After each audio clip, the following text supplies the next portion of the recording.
Good morning, Nova Scotia. I'm Dan Budgell, and this is your Lighthouse Local for Tuesday, August 25th. We begin this morning on the roads because some changes are coming to several of the Halifax and Dartmouth better known traffic bottlenecks. The province, Halifax Regional Municipality, and Halifax Harbour Bridges announced a series of transportation improvements Monday designed to improve traffic flow using the road network we already have. And some of these changes are coming fairly quickly. Newer improved traffic lanes are planned at Wise Road and the Angus L. MacDonald Bridge, Connaught Avenue, Quinpool Road, and Cogswell Street and Brunswick Street.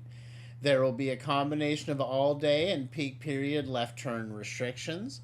These locations include Nantucket Avenue near Dartmouth Shopping Centre and the Zatzman Sportsplex, North and Gottingen Street, Oxford Street, Jubilee Road, and Gottingen at Brunswick and Duke.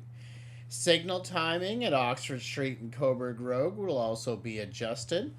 The province says the work should be completed by the end of the fall.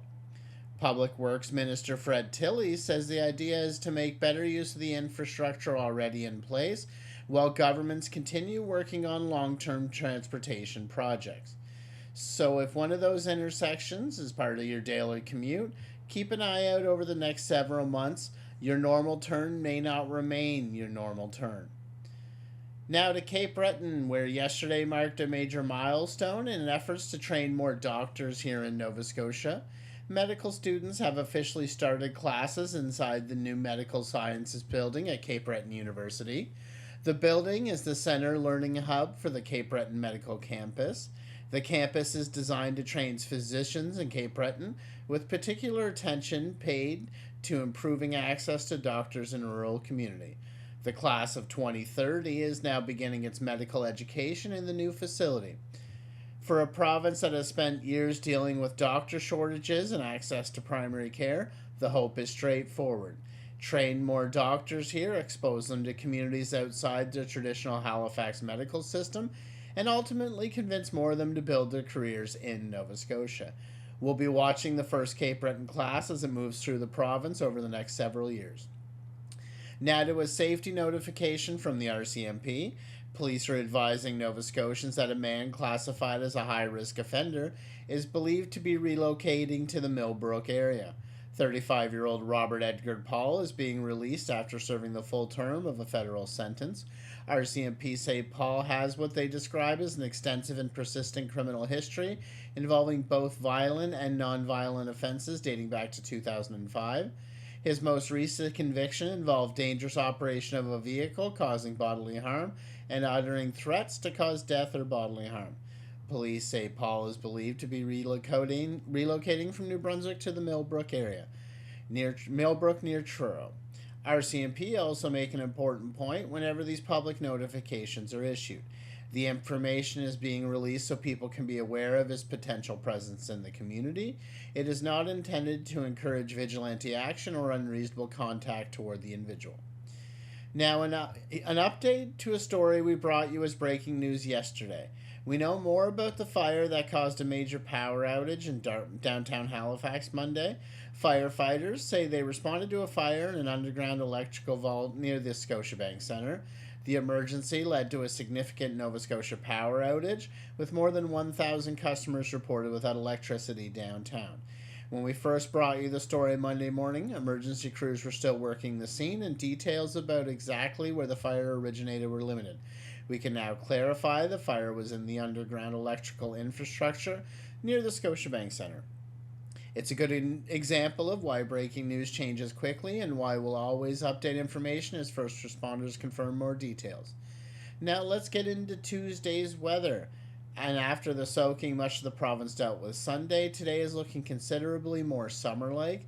Around Halifax, we're starting the morning near 19 degrees under clear sky. Sunshine should increase as we move through the morning. It's going to be warm and humid this afternoon, with Halifax reaching around 27 degrees. Tonight cools considerably, dropping to around 15. Across the Annapolis Valley, expect another warm late August day, particularly in communities further away from the coastline. Through Truro and central Nova Scotia, we're also looking at a much better day for outdoor plans. Along with the Atlantic coast, temperatures can remain a little cooler, where winds come off the water. Heading east through Antigonish and Guysborough counties into Cape Breton, conditions will vary locally, so check the forecast before any longer trip. And through Yarmouth, Digby, and southwestern Nova Scotia, the ocean will continue doing what the ocean does in August, keeping some coastal communities noticeably cooler than inland area. The Tuesday weather headline is pretty simple: warmer, brighter, and considerably drier than the weather we started the week with. Now to sports. The Halifax Wanderers are coming off an important win at the Wanderers ground.